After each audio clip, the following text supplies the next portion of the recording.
This is Ed Stetzer Live, and of course this and every Saturday at this time we bring you conversations about culture and church and mission and more. My name's Ed Stetzer. I am the Dean of the Talbot School of Theology at Biola University, but they call it where I am right now the Talbot. Nobody here in England can pronounce the name of Talbot. Ben, have you noticed this? Is this a thing? I thought it was the other way around. I thought you couldn't pronounce the That's name. true. We are one people divided by a common language. So I have two guests today who I've just started talking to, but I'm in the UK, so this is not a live broadcast, so you can't call in, but I've got two guests. We're going to meet both of them in just a second, and we're going to talk really live. We're actually in London right now. We're at the London City Mission, where we are recording live. We've just had an event today, which we'll talk about in just a few minutes. But before we do, let me introduce my guests so you can kind of learn who's here and the kind of conversations that we are going to have. So Ben Virgo is the director of Christian Heritage London. And I know a little bit about this because, well, first I follow you on Twitter. I've interacted with you a bit, or maybe your Christian Heritage Tours account on Twitter. Mm-hmm. My daughter's actually been on a tour with you. You're also planting a church as well, and you know, of course, I know your family as well. So, Ben Virgo, thank you so much for joining us today. Oh, it's lovely to see you, Ed. Bless you. Well, good to be here. And, of course, we are also here at the London City Mission. And the London City Mission has been around for 190 years. Its chief executive officer, who doesn't like to be called that, he likes to call himself the chief servant, but his name is Graham Miller. He actually has led businesses and charities, served as a missionary in China, and came to London in 2013 to serve as the CEO of London City Mission. Thanks so much for joining us, Graham. Really great to be with you on the show today. Good. And we're actually at the London City Mission recording live right now. They set up a wonderful setup for us, and we are very thankful. So we're going to talk about the past regarding Christianity in the UK. We're going to talk some about what's going on in the present. We're going to talk some about this good news for London.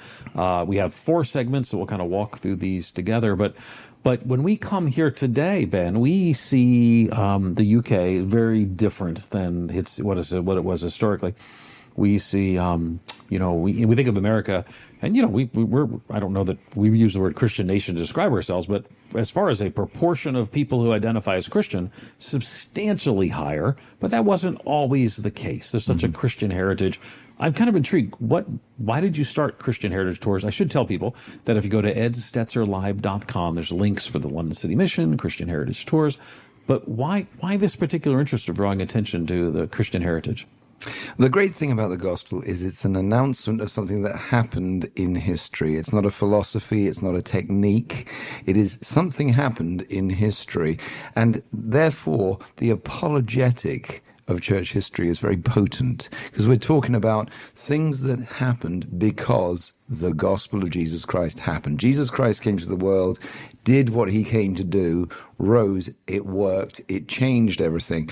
And in London, we have extraordinary stories. And all over the world, when people are looking for an example for how the gospel can change the world, if you read Charles Colson, or if you read Vishal Mangalwadi, or if you read Ajit Fernando, or John Piper, R.C. Sproul, when people are looking for an illustration for how the gospel can change everything, they start talking about London because they start talking about Wilberforce, Spurgeon, Whitefield, Hannah More, John Wesley, John Newton, William Tyndale, William Booth, people who, because of the gospel, they invested themselves.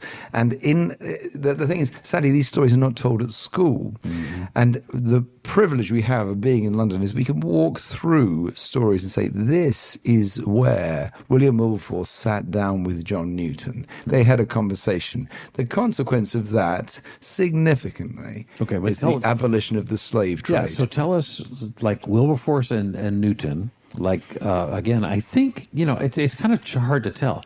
Like, what does a normal Christian know about these things? Because I'm a pastor and a professor.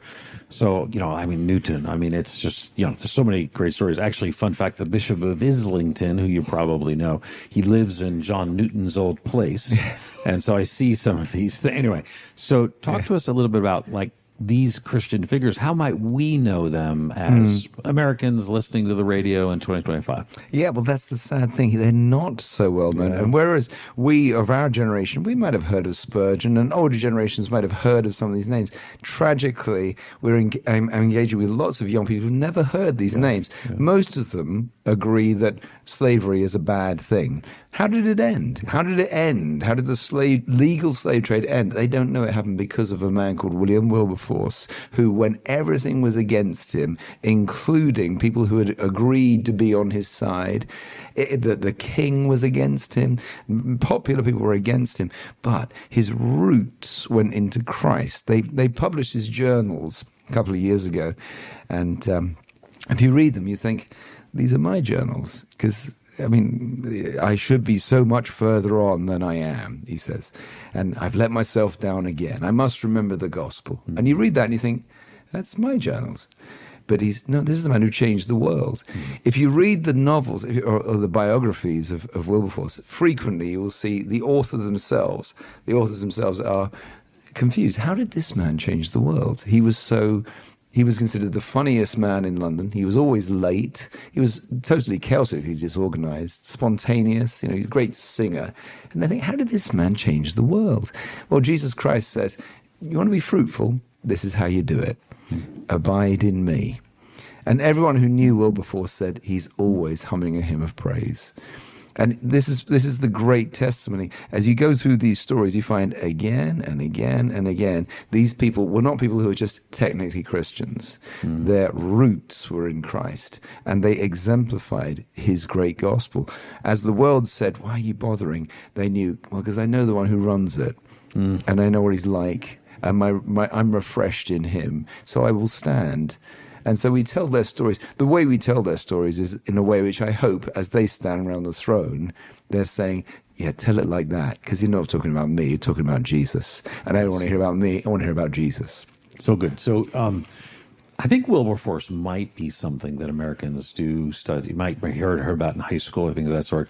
But if you look to the Wikipedia article, and they can't put it on Wikipedia unless it's accurate, it doesn't get to his faith till like majorly into the article. He's a British politician, philanthropist, and leader of the movement to abolish the slave trade.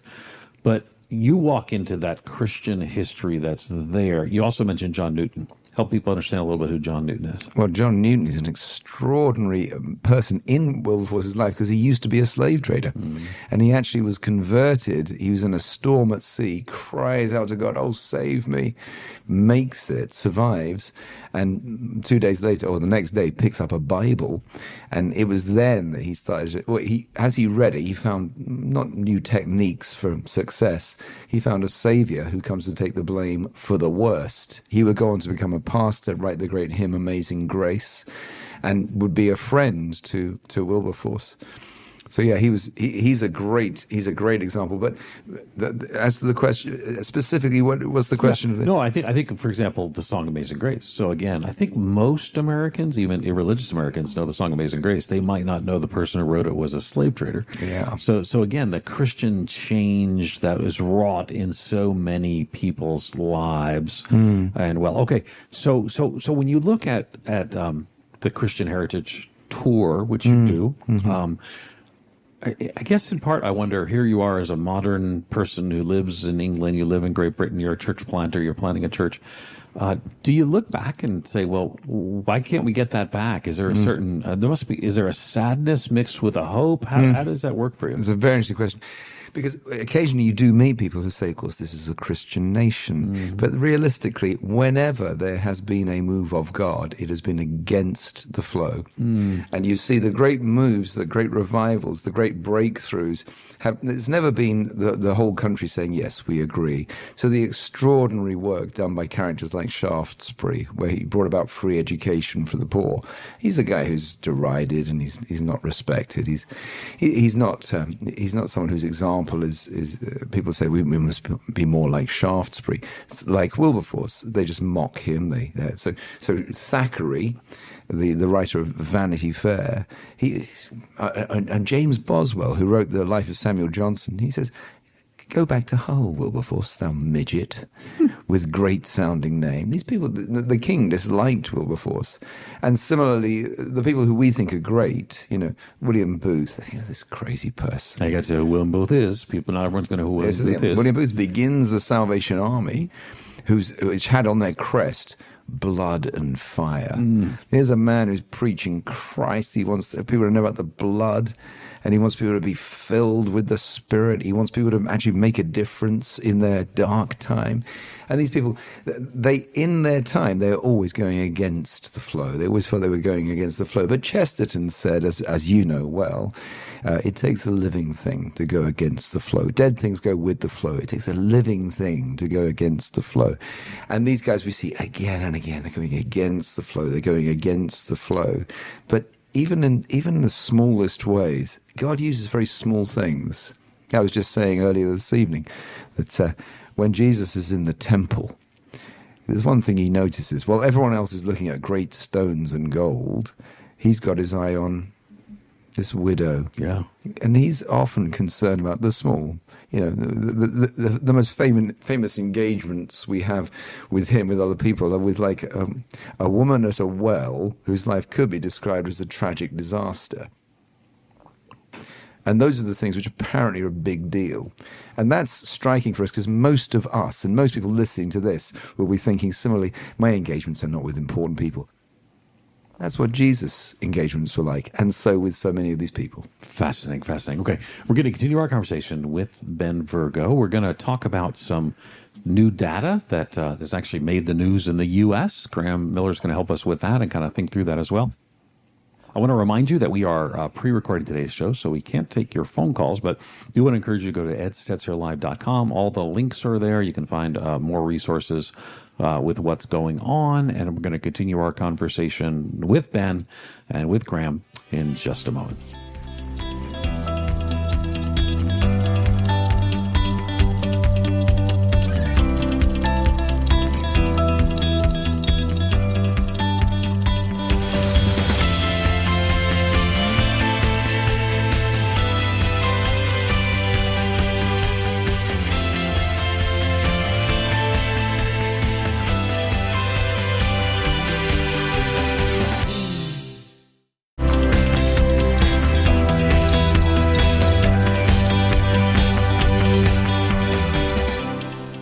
Okay, we're back. We are in the UK. We are at the London City Mission.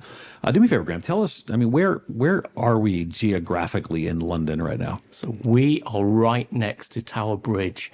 That is the big, beautiful bridge that sometimes people think, oh, that must be London Bridge. No, it's the big... I actually did that. I literally said, is that the London Bridge? And I was like, the London Bridge is falling down, but that's my ignorance. It's Tower Bridge, that gorgeous thing, and it's just next to the Tower of London where British kings chopped people's heads off for many years, and we would be a few hundred yards just south of that bridge. And there's a small park behind us, and we're in an old bombed out church that has been rebuilt into a set of offices for the London City Mission. Fascinating. I just want to thank you for translating to yards, because we still do indeed measure by the length of your king's foot. Us, and I think there's like 2 other countries in the world, maybe Liberia and 1 other country in Southeast Asia. So we're bringing it back. You've moved on to the metric system, communist plot that it is.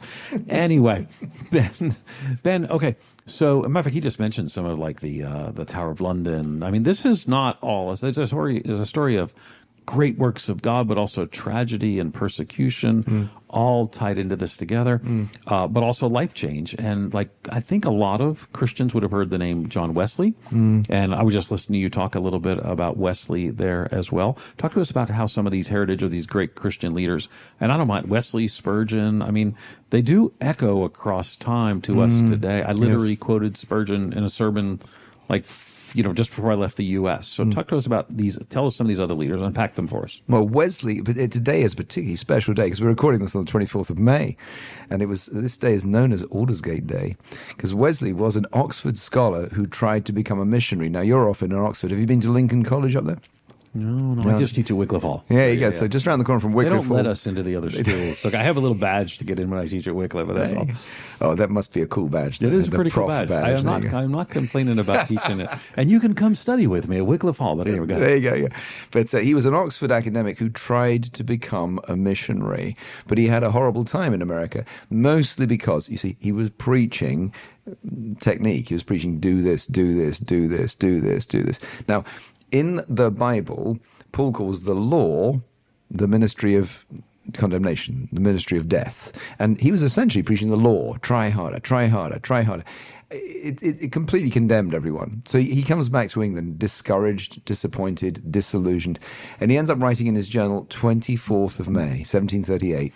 He says, and so you can imagine it would have been a day like this. And they say in the history books that this was a warm time. So it would have been a day like this.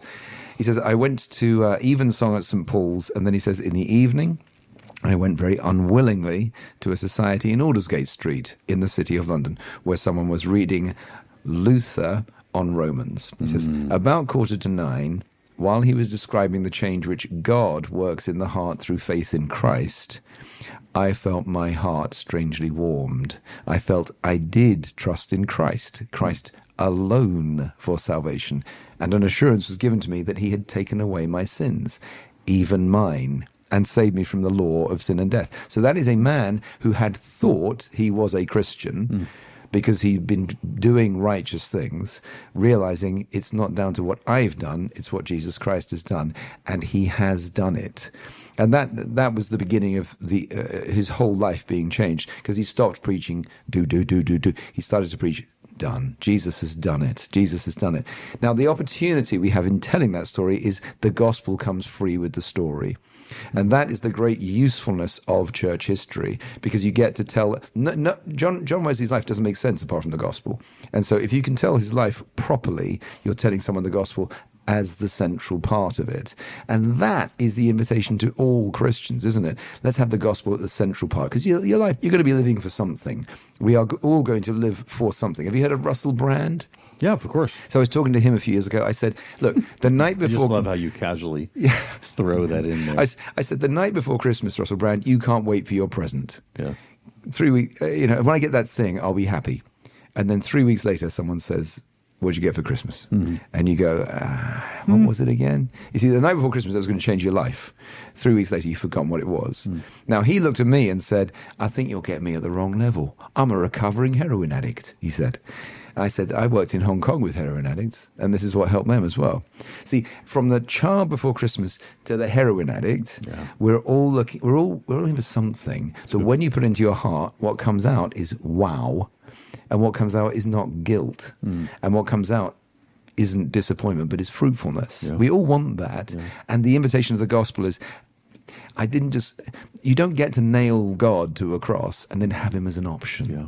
Either you live through him or you reject him. But that's as you read the lives of these people, you see people who stood on his grace, So that would be in a Wesley or a Newton, many of these guys. Like, how widespread then was, I mean, again, these are different time periods, but from a Wesley, from a Spurgeon, from a Newton, from a Martin Lloyd-Jones. So how widespread was faith in the UK, say before, the secularization begins to really take hold, World War II, World War I, World War II, and beyond? That's such an interesting question, because it's difficult to quantify. Is it? Okay. The advantage we have is similar. Remember how I've heard people in the States saying evangelizing in the Bible Belt is challenging because people think they're Christians already. Right. So if you're in a country where everyone thinks, well, I'm British, therefore I'm a Christian, it's difficult to try to get the gospel across them, because they will do the outward things. But the striking thing is that every believer knows that reality, because every believer thinks, if I've done enough, I don't need Jesus today. But Luther says, I need to hear the gospel every day because I forget it every day. I need to be reminded of Jesus, that he realizes that I don't feel like praying today, and says, that's what I came to deal with. I came to take the blame for that. Love that. And that's the story which so many of these heroes comes from their lives. They just stood on Jesus. And that's great news for London. That's great news for the world, isn't it? It is indeed. And I think we fast forward to today, Graham. Now, you are a lover of statistics. I love people who love statistics. I think if people don't love statistics, I'm not sure that they have been regenerated by the power of the gospel. All that talk of Ben saying, but this is a mark of salvation. I'm with you, brother. So it's not exactly a bastion of evangelical faith and practice or Christian identification here in the UK today and in London. We're going to talk about some encouraging new research. But before we get there, you're looking across this city, and I guess probably I need a little bit too. London City Mission, when Americans think of city missions, they think of rescue missions, which you do include an aspect of that. I've spoken for Citygate Network. We're for them. But it's more than that. You're engaged in evangelistic work and more. Tell us a little bit about what London City Mission does. So 190 years ago, London City Mission was set up. Let the glory of God and the salvation of souls be your chief, your only end. And there'd been some letters between prominent ministers in the Times, the Times newspaper at the time, and people had been saying there's plenty of churchgoers in the wealthy areas, but what are we going to do about the slums and the poorer areas of town? Because in the wealthy areas, it's about 50% of people going to church. In some of the poorer areas, it's down as low as 10%. Now, you'd like 10% of we're thinking, oh Lord, bring that back. And so there was a feeling we need to reach out into the margins, into the people who've come from the countryside. What can we do about that? And so London City Mission was set up for the margins to help the church get out into the people who need to know Jesus. And that's what we're still doing, because there are a lot of marginalised people in London. It's a multicultural city. We've got 1.5 million Muslims, 500,000 Hindus. We've got 250,000 people from Pakistan and 250,000 from Bangladesh. And so this city that we talk about as the birth of evangelicalism in many ways with the Clapham set actually is now a mission field in itself. Fascinating. And so when you think about London as a whole, you've mentioned the significant Muslim and Hindu population, which, of course, one of the things we, as Americans, you have invaded all but about 11 countries in the world as the United Kingdom. So you've had this huge commonwealth. And so you have, these historic connections with many of these places where migration is related. So, you look at London today, is it a small percentage Christian? Is it what words would you use to describe Christian practice in London? Well, interestingly, secularization has just run rife through London. We're really quite a liberal city, liberal politics, and yet in the last couple of decades, that's slightly reversed, because actually in our schools, where they're wanting to be extremely secular from the school board, in fact, lots of the parents, they might be Muslim parents or Hindu parents, and whereas the Christian parents will get upset that we're missing out the Christian festivals, in fact, it's some of the other religious groups who will say we should be allowed religion in our school, and so that there is this change going on, often brought by people who've immigrated into the country, but yet overall we're probably down at about 9% of people who'd go to church once a month in London. What we might call practicing Christians of some variant. Of some form. And about half of Londoners would have a Christian friend. So that there's something like 4 or 5 million people who wouldn't have a Christian friend to take them to church if we relied on friendship evangelism. In the city of Spurgeon and Wesley. It really is quite a cool, but still, and we have about a minute. I just want you to introduce some of this new research that you've been talking about, and then we'll take a quick break and come back to it. Talk about what you're seeing in about a minute. So we've seen the Lord is busy and active in London, and there's something happening with the kids. That's the way it seems to be. Because I did maths at university. I'm a strange missionary who did maths, but I've followed the figures, and we first saw this a couple of years ago. There was definitely more prayer going on amongst young people, and that seemed to precede an increase in people's belief in a God of some sort. And so that, just the headline figure would be that amongst the 18 to 24-year-olds, we'd been at a pretty much a steady 20% believe in some kind of a God. and that's gone up to 45% over 3 years, and it's a steady increase. That's a pretty crazy, change. So I wrote about this on Easter Sunday. The New York Times did a story on America Wants a God. They're starting a whole series on growing interest in religion in America. So New York Times noticed this. I wrote the article for USA Today about this increased interest. And what was ironic, I'm writing in USA Today, and I think probably 25% of my article talked about the UK, because it tends to be what we would say a canary in the coal mine. It kind of, what happens here, we see happening there as well. I want to talk more about this. We gotta take a break, and then when we come back, we're going to continue our conversation. We've got Graham Miller here from London City Mission. We got Ben Virgo from Christian Heritage Tours. We're super thankful for the team at London City Mission. We all just spoke at an event here, which we're going to talk about when we come back. Good news for London, and we're going to continue our conversation. Remember, we're pre-recorded, so we are not able to take your calls, but stay with us anyway. This is a fascinating discussion, and we're going to continue having it in just a moment. And go to edstetzerlive.com to find all the links.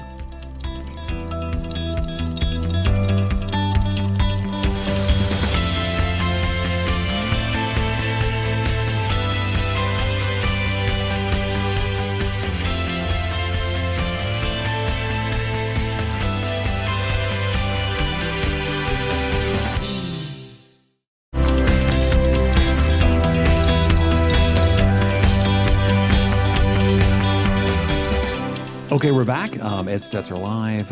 We're actually recording this from the London City Mission. Super thankful for the opportunity to do so. So, Graham, you started talking about this kind of renewed interest. And so the British, I think it's called the British Bible and Foreign Bible Society, or so it's a longer name, they partnered with YouGov. And that's the one that caught our attention because, yes, first of all, they use the word revival, which I actually, in my USA Today article, which we'll link at edstetzerlive.com, I specifically say this is not a revival in the U.S. But they temper their terms in it because it's a quiet revival. But there's something going on in the UK, and particularly the urban centers, among the young and among multi-ethnic contexts. Unpack it a little more for us. Yeah, so although we've got this figure going from something like 20% to 45%, then you've got to see, so what's actually happening beneath that big number? And what we're seeing is it's more young males than young females by quite a significant percentage. And that's a shock because, if you went to church when I was growing up 30 years ago, it was always hard for the girls to find a fella because there weren't enough fellas in the church. And now it's going quite the opposite way. So one big thing is that the Lord is doing a work amongst young men. And then this other thing that it's urban young men and ethnic minority young men. What that often means in London is areas with a lot of the black population living. We're seeing increasing numbers of black young men coming to church, and not just that, but speaking about their faith quite openly. And so this is a group who often in the UK, they would be the ones who were criticised. I think they're 14 times more likely to be expelled from their school than other kids. And yet the Lord is using this group to start some kind of new movement of more people believing in Jesus. Fascinating. So we are also here. Ben spoke, you spoke, I spoke, and it's the launch of the Good News for London. So what is this all about here? What are we trying to accomplish? A lot of people need Jesus. How is this Good News for London collaborative work? Yeah. So one thing to be understood about London, it is a very stratified city.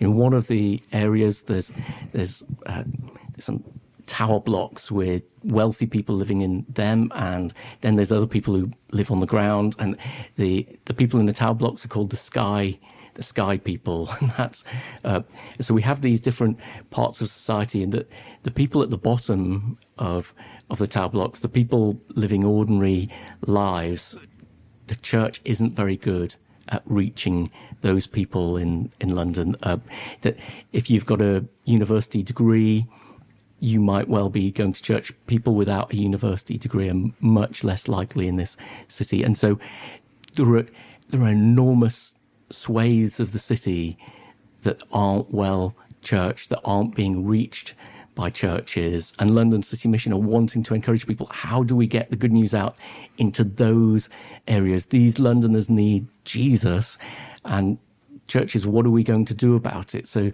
the idea is the best way of giving people Jesus is actually to show him Jesus in the Word.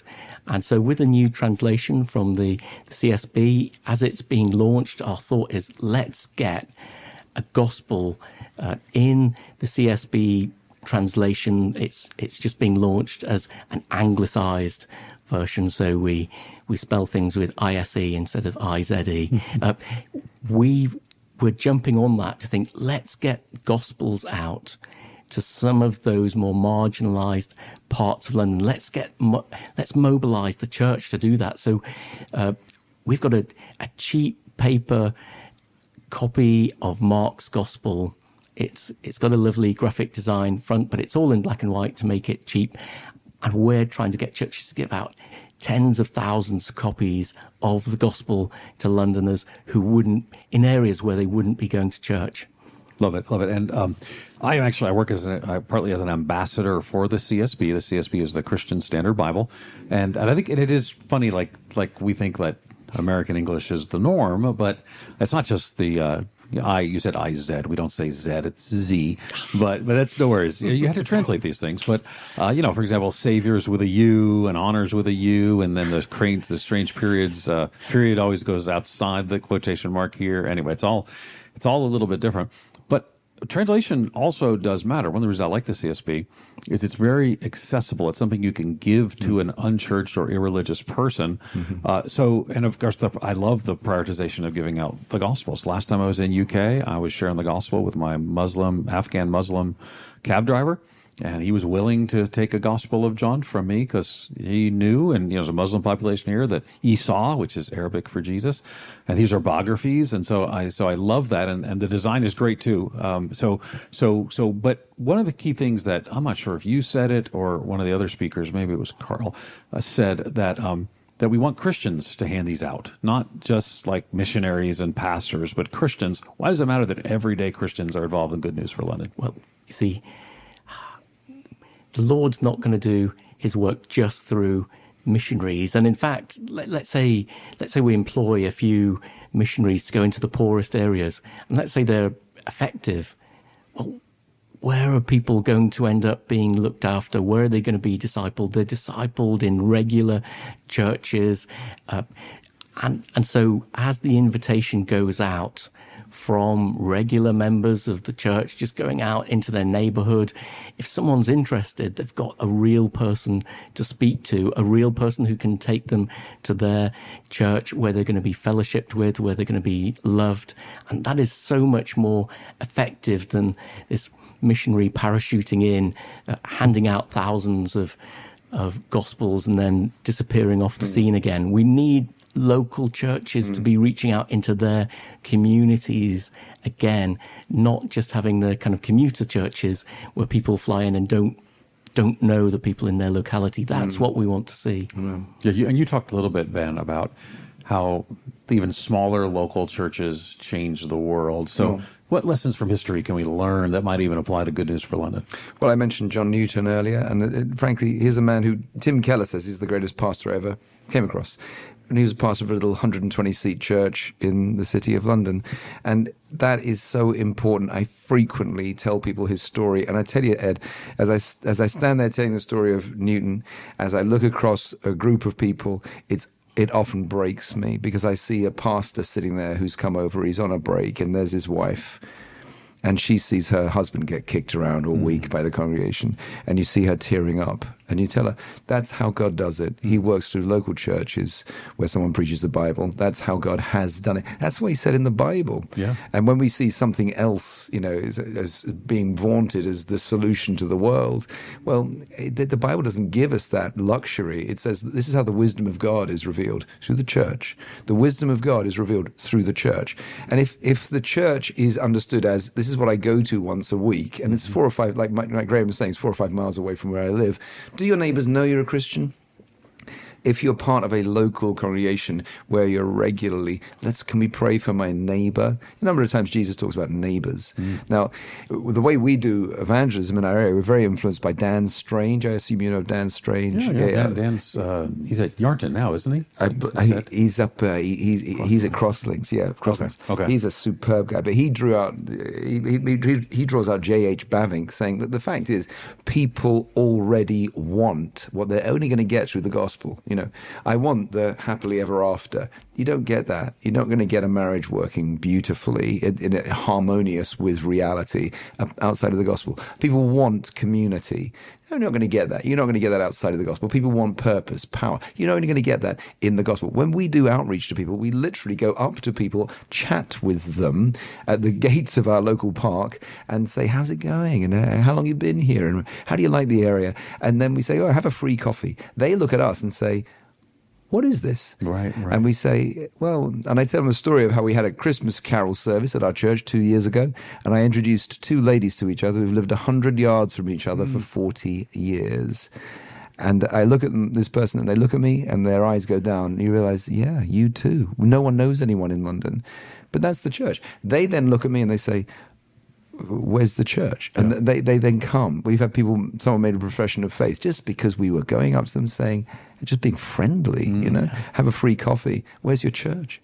And I love that because, quite frankly, most of us feel like, I don't want to go up to people and tell them about hell. Right. Well, how many people do you know who are actually converted when someone went up to them and said, have you heard about hell? Well, probably one or two. But most of them, it's through someone who's friendly. And Graham said a minute ago, most people in London have a friend who's a Christian. Yeah. Well, Christians need to be told, actually, it's by being a gracious friend and praying and loving for your people in the context of a local church. That is the model. That's the model. As you know, your work has been so helpful in this area, in church planting and drawing attention to that. Your guy, the Dan I was thinking about was someone else. That's Daniel Strange. His book, we'll put it in the link, is Making Faith Magnetic. So that's that connection that's there. We'll put it in the link for @StetzerLive.com. So again, I think that what Ben just said, we should all be doing anyway. We should be sharing the faith. But right now, with the openness that's in the UK, which again, the USA Today article will link in there as well, which I pointed out similar statistics in the US, particularly among young men. As a matter of fact, one of the challenges is my editor's column for the Next Outreach magazine is one of the challenges is young women are not responding, are actually dropping out. There's actually a shift in going on that's a negative shift while there's also a positive shift. So with the data you see, how do you encourage Londoners to say, hey, there's an opportunity here? Yeah, because what I've seen is that actually although the figures in that Bible Society report are saying, church attendance is shooting up, that's not showing up in the denominational figures. And there's anecdotally, what I'm aware of is that there's a lot of young people, young men, who've been praying with other young men. Often someone in schools just set up a WhatsApp group saying, who wants prayer? And you'll get 20 lads all on this prayer group, which is helpful because young men are going through a lot of difficulty. Sure, there's a crisis in young men, right, for sure. Mental health. Now, so some of those lads will have been, maybe they're watching something once a week digitally online. Maybe they've tried going to church one time. And so in the survey, it says, do you go to church? They're ticking yes. Actually, what we've seen is at the moment, there's a lot of young men out there who, if we're not careful, we're going to miss out on them because there's a general spirituality. I said 45. Okay, well, hold on. I've let the time get away from us. I want you to talk Yeah. about this more in just a second, but Good. hold on just a second. We're going to be right back with one final segment.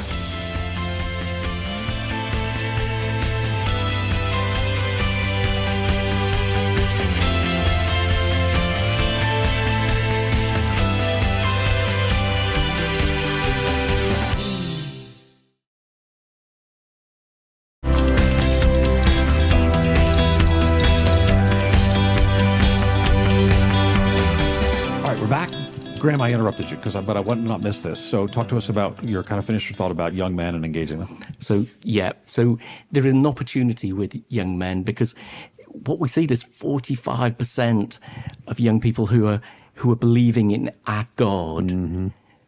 If we're not actually making the opportunity to go out and help people, then there's New Age, crystals, sure. you name it. People will find something to believe in. And so I think for a lot of young men, it's Andrew Tate. It's some of the worst examples of hypermasculinity. Yeah. So how do we reach those people? Well, again, the figures show that a lot of this is happening peer to peer. So we have young Christians in our church. How are we equipping the young people in our churches to reach their friends, their neighbors? It's not so much as ministers and pastors going into the school and doing a special Christian event. It's what are we doing to equip the young people to share their own story, to offer to pray for people. We've got to give nutritious Christian content to our youngsters, not only warning them about the drink, the drugs, the pornography that is a fear in society, but what can they positively do? Because their friends, there's a lot of depression there's a lot of need. How can they bring good news to their friends? And as we do that will help reap a harvest amongst these youngsters who are ready to believe. Maybe they are believing in God. They are sheep without a shepherd. But is there hope from the past that points you to this future? You've mentioned young men too, but is there hope from the past that points you to the possible futures? Yeah. Well, this is the only reason I want to talk about the past is not because one wants to glorify the past, because frankly, the only useful church history is anything which brings us back to Christ. We need physical. The useful church history gives us examples of people who hoped in this gospel. So I'm finding the Bible, I'm finding the gospel there. Yeah. What does that look like? And we're told in Hebrews, remember those who went before you, who spoke the word of God to you, consider the outcome of their way of life, and imitate their faith. And the next words are the words which, again, hook back into Graham's point. Jesus Christ is the same yesterday and today and forever. So the great news is, if that's true, then if Jesus Christ is the same yesterday, today, and forever, what did it look like before? Now, one thing which is striking in London is the layers of history. So each of the people we talk about on the tour, on the Christian Heritage in London, well, each one of them had a hero. So Spurgeon, one of his heroes was John Newton. John Newton's hero was George Whitefield, you see. And they used to call John Newton the Little Whitefield. And then you've got William Tyndale, one of his heroes is John Wycliffe. These guys are looking back at someone, and they might say, look, there's no one doing it now. But that guy did. That guy did. And if you read a lot of Puritans' sermons, which are so rich in Christ, and then you'll read a Spurgeon sermon, you go, hang on a minute, that's the same illustration. And you realize his roots were going into these guys, and you find layers and layers and layers of encouragement of guys who went before. But the fascinating thing for us, particularly in this town, I suppose, is these guys walked the same streets, which is an amazing thing. We just don't have that here. I come here, I was talking to the pastor of St. Aldate's in Oxford, and they've been worshiping at this. Stephen says, been worshiping this same spot for over 1,000 years. Like, we don't even think that way. But I will tell you that in the current throes and tumult and turbulence of America, but also American evangelicalism, the longevity of the faith does seem to matter. Do you go all the way back to my hero, Augustine of Canterbury, who was sent by Gregory the Great? Do you go that far back? Go back to the other Augustine. Yeah, exactly. That's probably so. It's more like you're not going back to like a millennia ago. Well, what we do, Ed, is we actually go. This is the incredible. I'm sorry, it's very London centric, but the issue is we do go back to the British Museum, and then you're actually looking at things that were held by Bible characters. Wow. And you're looking at things which there's the handwriting of a Bible character, and those plates were held. That plate that was held by Nehemiah. Now that's awesome but again, when you're looking at these things, we're not just saying, "Oh, look, proof." Yeah. We're saying, but when Nehemiah was holding that plate, he wasn't saying, "I'm going to write the Bible." What he was saying was, "I feel like I'm in the wrong place, and it's flipping hard, but I am going to keep praying." And it's Nehemiah who says, "And the joy of the Lord is my strength." So great, so great. And of course, we can point those. I mean, again, history builds and strengthens our faith. But simultaneously, one more question for you, though, on this. You even said, like, some of these young men are coming to you. So how are you responding, with this moment? The delightful thing is, because we're already orientated to the local, we live in what you would call the project in East London. We're already orientated to the local, so people are in our house a lot, and it's just a privilege. But the delightful thing is that it's something that is, I don't mean to say it sounds silly, but it's kind of easy in the sense we're just welcoming them in, and we like them. We're interested in them, and the beautiful thing is there. Usually, when someone's trying to push for attention, it's because you're not interested in them. Right. But I'm already interested. Tell me more about yourself. I'm interested. I like you. And then you're praying for them. And of course, your own soul rises a bit when you're praying for someone. Yeah. And then they're like, I mean, I shouldn't perhaps share too many confidences, but they say things to us about, I like coming here because you talk to me. That's but the thing is, there's something that's not special. I'm not special in that sense. Any believer, showing care and interest in someone, that's golden. That's golden. Yeah, and I think I would agree with you. Any believer should. But I think both of you are engaging, where you live, where you're planting churches among the poor and the marginalized. That's the legacy of 190 years of London City Mission. How important is it for Christians to say, we're not going to just get in, for example, maybe our middle class bubble, but we're going to engage people who are different than us, engage the marginalized? Because in America, people sometimes assume that the poor are more religious than the middle class. They're not. Yeah. So the middle class and upper middle class are much more religious in America. It's the poor and the rich are not so religious. So what would your exhortation be? So in Ephesians, you've got the Greeks who are very licentious, and then you've got the Jews who are very kind of legalistic, and Paul is saying, keep sticking together.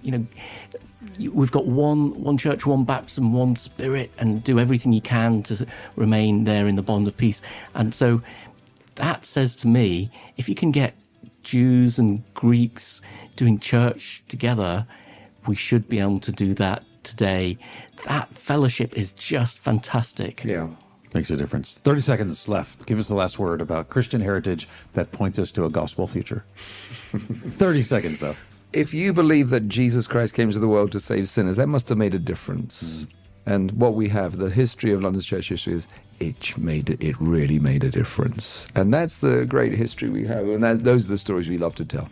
Fascinating. Well, thank you both. Graham Miller, London City Mission. Thanks for also having your team set this up on very short notice. We should specifically say I brought the wrong equipment. But anyway, Ben Virgo, thanks for your good work. Thanks for blessing my daughter on the tour. And I encourage others to check it out when they come to London, and for all to support the work of the London City Mission. And again, good news for London this campaign. Hallelujah. Hallelujah and hallelujah. Hey, thanks for listening. Remember, thanks to our team, Merle, Karen, others who are serving to make this program happen. Remember that Etc. Live is a production of Moody Radio, a ministry of Moody Bible Institute. Thank you, Ed. Thanks, Ed.